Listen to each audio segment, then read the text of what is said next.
Bom, na aula de hoje a gente vai ver as partes, né, em relação à Primeira Guerra Mundial, no que tange a questão das características do conflito, né? Ou seja, na parte já da batalha em si.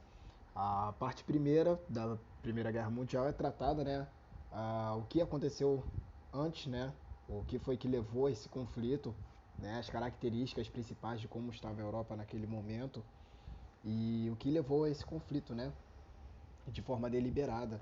Aí a gente lembra, né, que o estopim da guerra foi a morte do arquiduque Francisco Ferdinando, que era o herdeiro do trono do Império Austro-Húngaro, né, um dos impérios ali mais importantes do século XIX e do início do século XX na Europa, né, um império enorme e que tinha um alinhamento e interesse nos Balcãs, né, junto com o Império Alemão e ia contra, né, a identidade, a questão, né, do panslavismo da Sérvia, que era, por sua vez, apoiada pela Rússia.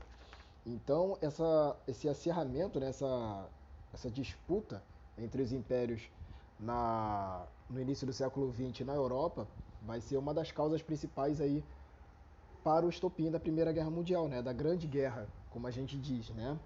E esse conflito, né, de características catastróficas, a gente vai ver hoje as suas características principais, né? O que aconteceu, né? O que foi como ficou gravado, né? As suas características principais. Então vamos lá. Primeiro, né? O estopim da guerra em 1914, né? E se estendendo até o ano de 1918, a gente consegue dividir, né, em duas características principais, que seria a guerra de movimento, né, que durou cerca aí de um ano e caracterizou-se pelo deslocamento das tropas que estavam tomando posição nas fronteiras dos seus países, né? Ou seja, aquele momento ali que começa a movimentação das tropas para poder fortalecerem as fronteiras e também fazerem as táticas e estratégias de invasão, né, ou de tentar segurar, né, possíveis ataques de exércitos inimigos. E a segunda parte, né, que foi a guerra de trincheiras, né, que foi marcada por uma guerra estática, né, em que os soldados cavavam trincheiras nas frentes de batalha. Né, o avanço tecnológico possibilitou a fabricação de armamentos mais potentes que impediam a luta em campo aberto, como era tradição nos conflitos anteriores. Dessa forma, as trincheiras passaram a servir de proteção contra os ataques inimigos e, ao mesmo tempo, de base para os ataques que procuravam tomar a trincheira adversária. E nesse tipo de guerra, né, os avanços e os recuos eram lentos, né, imprevisíveis. E na frente ocidental, a guerra de trincheiras se arrastou por 3 anos e é considerada, né, até os dias atuais por alguns historiadores a fase mais trágica da Grande Guerra. O dia a dia, né, de uma trincheira era muito terrível. Tem alguns documentos importantes, né, que a gente consegue achar facilmente, né, nos livros, apostilas que a gente estuda pela escola e também pela internet, né? É, e tem algumas características interessantes, né? Tem um documento aqui, né, separado para leitura, né, onde demonstra um documento, se não me engano, de soldados britânicos na Batalha do Somme, né? Aí diz assim: certa noite, na segunda semana de novembro, houve uma forte tempestade, com relâmpagos cortando o céu em meio aos clarões das explosões. A chuva cobriu a terra de ninguém com uma camada de água de uns 25 centímetros, mas não parou de cair. Tamanho volume de chuva acabou interrompendo a primeira batalha de Ypres, que avançava devastadoramente para o norte. O nosso setor ao norte de Armentières foi arrasado. Pode-se imaginar as condições das latrinas. O terreno à nossa frente estava cheio de soldados mortos. Com a chuva ainda caindo, chafurdávamos em uma argila amarelenta. Nossas trincheiras, com um pouco mais de 2 metros de profundidade, estavam cobertas com um lençol de água com cerca de 1,20 m. Movimentávamos-nos ou nos arrastávamos lentamente através da marga lamacenta ou de um lamaçal amarelento, o que era muito diferente. Então percebam as condições, né, terríveis de uma guerra, e isso por causa de uma chuva. Né? Essas trincheiras eram cavadas para poder facilitar a comunicação, né, e também facilitar a defesa, né, das linhas atacantes. Aí a continuação aqui do documento. Quando a noite chegou e pudermos sair dali, levamos quase 1 hora para escalar as paredes. Quase 1 hora para escalar uma parede de 2 metros. Né? Olha que terrível. Alguns dos nossos companheiros voltaram a escorregar para dentro das trincheiras e se afogaram. Ou seja, para aquela trincheira já de água que já estava a mais de 1 metro de altura. Não conseguimos nem sequer vê-los, mas alguns de nós chegaram a pisar nos corpos depois. Então era uma coisa terrível, né, a trincheira. Os soldados ficavam, né, por meses vivendo, né, sob sol e chuva, fora quando tinha alguma proteção, né, alguma casa-mata que era construída nessas trincheiras, mas geralmente quem ficava ali eram os oficiais de guerra, né, que era quem fazia a administração, né, e o cuidado aí com relação às táticas e estratégias de guerra. E os soldados mesmo, né, as linhas mais baixas, ficavam dentro dessas trincheiras, né, para tentar segurar o avanço do exército inimigo. A terra de ninguém que ele se refere, gente, é uma terra, né, onde você não tem ocupação, que fica entre duas trincheiras, né, entre uma trincheira e a outra trincheira inimiga. Né, você tem uma construção de trincheiras, né, com cerca de mais ou menos de 10 quilômetros, né, de uma parte para outra, né, de uma trincheira para outra.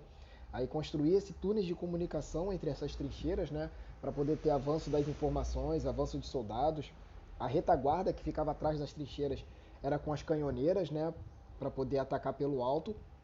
Na frente da trincheira você colocava os soldados de frente para poder atirar nos inimigos, né, postados muitos deles com metralhadoras, né, giratórias. E a terra de ninguém, ela ficava entre os arames farpados de cada trincheira, né? E geralmente era uma zona cheia de minas que não tinha avanço. Ou seja, era uma guerra estática que ficava parada ali praticamente, né? Os conflitos, né, eram terríveis e duravam, né, às vezes, como eu falei, já meses, anos, né, na mesma batalha. Teve também o uso de armas químicas, né, como o gás cloro, o fogênio, né, e também o gás mostarda. Né. Milhões de soldados de ambos os lados morriam nos combates, de frio ou de fome também ainda, né, porque se eu não me engano acho que não tinha penicilina ainda, tinha sido descoberta. Morriam nos combates, submarinos alemães com o objetivo de matar os inimigos, né, por inanição, porque os navios carregavam suprimentos, né, para essas tropas, e os submarinos alemães eles boicotavam, né, explodiam tanto a navios civis quanto navios militares inimigos, né, principalmente da Inglaterra. O avião, inventado há poucos anos, estava sendo usado como uma poderosa arma de matar, né, realmente. Né, à toa que se destaca até a história do famoso, né, Barão Vermelho, que foi um piloto de caça, né, da Alemanha, com um grande número de ataques, né, de mortes. Né. Sobre os gases letais venenosos, né, foram os alemães na Batalha de Ypres, né, em 1915, que usaram primeiro, né, o gás cloro, que foi lançado em direção às trincheiras francesas. Após essa primeira utilização, ambos os lados da guerra passaram a fazer uso de diferentes tipos de substâncias químicas. O gás cloro e o fogênio matavam os soldados por asfixia, no período de 24 horas após a inalação, e o gás mostarda, que foi mais utilizado, era um que gerava mais sofrimento, pois causava o apodrecimento interno e externo do corpo, né, e produzia bolhas em toda a pele. Muitos soldados agonizavam por até 5 semanas antes de morrer. Hoje em dia, né, as armas químicas elas são proibidas, são vetadas, né, pelo Tribunal de Haia, pela Corte de Haia, né, após a Segunda Guerra Mundial foi aprovado, porque a guerra seria para poder resolver os conflitos, né, se não fossem resolvidos por paz e não para torturar, né, soldados, enfim, né, exércitos inimigos. Bom, após muito tempo, né, em 1917, como a gente já viu, a Rússia acabou saindo, né, da guerra por causa da Revolução Russa interna, que é um assunto para ser tratado depois. Né? E com essa saída da Rússia da guerra, os Estados Unidos acabou entrando diretamente no conflito, até porque foi derrubado um dos seus navios, né, que levavam suprimentos para a Europa. Foi derrubado por submarinos alemães. Né? E aí veio a rendição da Alemanha no ano de 1917, né? que trouxe mudanças decisivas para o conflito, né? Como eu já falei, a Rússia estava com um governo czarista e acabou se retirando do conflito por causa da Revolução Russa que estava estourando lá dentro. Foi assinado o Tratado de Brest-Litovsk, né, entre a Alemanha e a Rússia, né? A Rússia perdia 32% das terras aráveis, né, e 69% de sua indústria, e ainda tinha que pagar uma indenização alta, né, para os alemães. Ainda no ano de 1917, os Estados Unidos declaram guerra às potências centrais, né, e entra na Tríplice Entente, né, aliado ali à Inglaterra e à França, né. E aí, ao longo de um ano, né, até chegar a 1918, a Alemanha começou a sofrer pesadas derrotas, né, principalmente a Itália já tinha passado já para o outro lado, já estava já ao lado da Tríplice Entente, né, dos ingleses e franceses, e o Império Austro-Húngaro também, né, acabou sendo derrotado, sofrendo inúmeras derrotas nas partes centrais, e aí fez com que a Alemanha assinasse, né, em novembro de 1918 o fim da Grande Guerra, a rendição, né. E vamos agora analisar, né, as consequências do conflito e esse fim do conflito, né. Cerca de 9 milhões de mortos, né? Um conflito aí com a devastação do continente europeu, né? De terras aráveis, né? Principalmente, parte agrária e rural da Europa acaba ficando bastante destruída, dando uma segurada, né, nos contingentes de produção de alimentos, né? Foi criada a Liga das Nações, né, que era uma organização internacional voltada para evitar novos conflitos, né, desse tamanho. A gente vai perceber que 2 décadas depois, infelizmente, a Liga das Nações não funciona, né? Aí acontecendo mais uma guerra mundial, né, que também é assunto, né, para vocês estudarem futuramente. Os Estados Unidos ascendem como uma grande potência, né? Não é à toa que nas décadas de 20 os Estados Unidos vai estar crescendo absurdamente na sua parte cultural, na parte industrial, né, de comércios, de finanças, né? Na verdade, os Estados Unidos vai se transformar em uma grande potência, né, econômica mundial. O Império Austro-Húngaro ele é destituído, né? Vai ter um surgimento de novos países aí por conta, né, dos impérios que vão ficar enfraquecidos na Europa, ou seja, então eles vão perder muitos territórios, então vai dar surgimento aí a sublevações, né, movimentações de independência, de emancipação, de ter novos territórios na Europa. E uma outra coisa interessante, né, a entrada da mulher, né, no mercado de trabalho, né, com a maior liberalização dos costumes, até porque uma grande parte de homens, né, mortos no conflito acabou enfraquecendo a força de trabalho nesses países que participaram da Primeira Guerra Mundial. O Tratado de Versalhes ele é assinado em 1919, né? Aqui, já nessa parte aqui é interessante, já tem o Tratado de Versalhes aqui, que a gente vai chegar com mais detalhes. Aí aqui só um mapa, né, com os detalhes de como ficou o cenário europeu, né? A Rússia, né, como a gente vai ver ainda, ela vai terminar, né, não vai ser mais um império russo, vai ser formada uma república soviética, né, a União das Repúblicas Soviéticas, onde vai ter o território russo com mais outras repúblicas soviéticas que vão aderir ou serem absorvidas pela Rússia, né? A Rússia tinha perdido alguns territórios por causa da assinatura do Tratado de Brest-Litovsk, né? Assim como também o Império Alemão diminuiu de tamanho e também o Império Austro-Húngaro. Então a gente tem aqui, ó, mais precisamente, aqui na legenda, né, os novos países são em amarelo, né? Vai ter a Finlândia, que era da Rússia, Estônia, Letônia, Lituânia, a Polônia, que era uma parte russa e outra parte pertencente à na Alemanha, a Tchecoslováquia também, que vai surgir, a Áustria e a Hungria, que vão ser separadas, né? Que era aquele enorme império e vai diminuir de tamanho. Vai surgir a Iugoslávia, né? Iugoslávia, que seria os eslavos do sul, né? Que seria uma nação ali de todos os eslavos atendendo, né, aqueles interesses que os sérvios tinham, né, no prestes a começar a Primeira Guerra Mundial, né? Então eles conseguem formar uma nação ali, só que tem uma parte eslava, mas também é um caldeirão cultural enorme, que isso vai ser aprofundado também futuramente em outros estudos, né?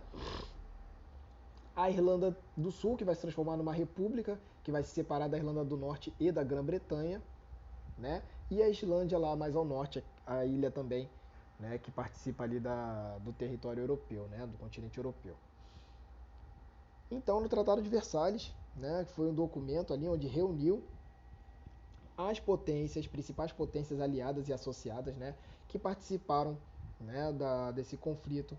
Estados Unidos, Império Britânico, França, Itália e Japão, né, ficam reconhecendo a renúncia da Alemanha, né, e começam a ser tratados, né, traçados, na verdade, nesse documento, o que ia acontecer com a Alemanha. Aqui nesse documento não fala sobre uma tentativa pacífica que o presidente dos Estados Unidos, o Woodrow Wilson, tentou fazer, né? Que foi o documento dos 18 pontos de Woodrow Wilson, né? Esses 18 pontos eram 18 artigos para tentar fazer um equilíbrio, né, nesse tratado, para poder ser finalizado de forma mais ou menos igualitária ali, né, na Europa. Só que a maioria dos países europeus não aceitaram, né? Quando eu falo países europeus vitoriosos, não aceitaram. E eles tentaram, né, unilateralmente, né, sem a permissão dos Estados Unidos ou não, assinarem um tratado. E aí, né, a Alemanha foi considerada a principal culpada pela guerra. As sanções foram terríveis, né, porque eles perderam todos os seus direitos e títulos além-mar, ou seja, todos os territórios além do mar da Alemanha, né, saindo do território alemão, foram destituídos, né?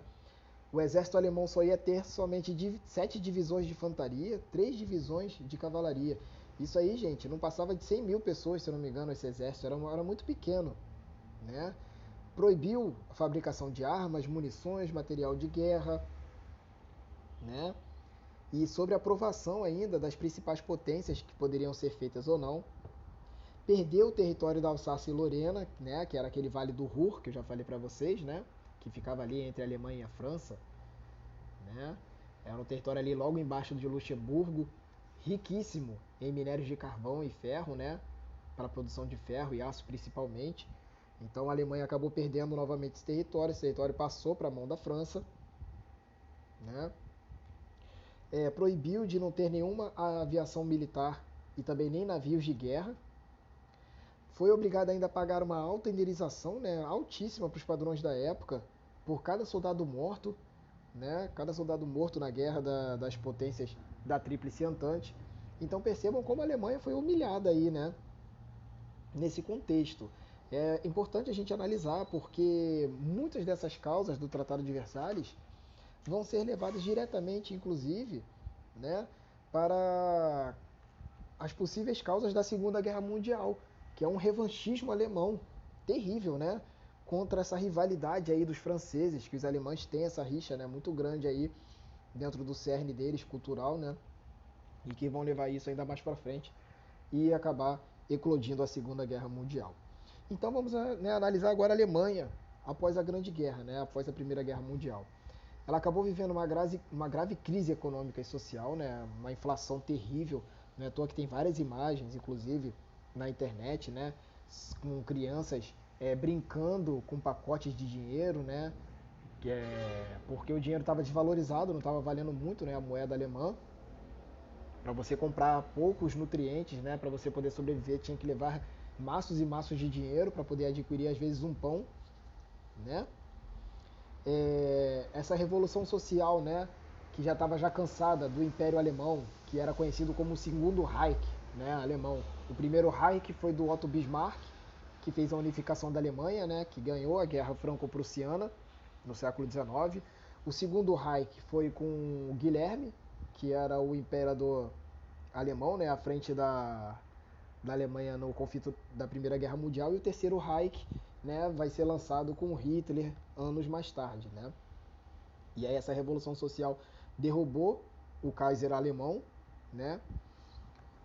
E fundou a República de Weimar, né? E essa República de Weimar, ela era formada por políticos comunistas, socialistas, camponeses, liberais e sociais-democratas, né? Ou seja, era um caldeirão ali, né, político, né, tentando de forma democrática, é claro, né, para resolver os problemas da Alemanha. E uma coisa interessante, né, começam, paralelamente a isso, um sentimento de revanche entre os alemães. Né? O Hitler, por exemplo, né, o Adolf Hitler, ele era um soldado na Primeira Guerra Mundial, ele acabou se ferindo, né, e foi hospitalizado. E quando a Alemanha perdeu, ele ficou muito é, insatisfeito, né, com essa assinatura desse tratado, como a Alemanha foi humilhada e saiu da Primeira Guerra Mundial, né, assinou a rendição.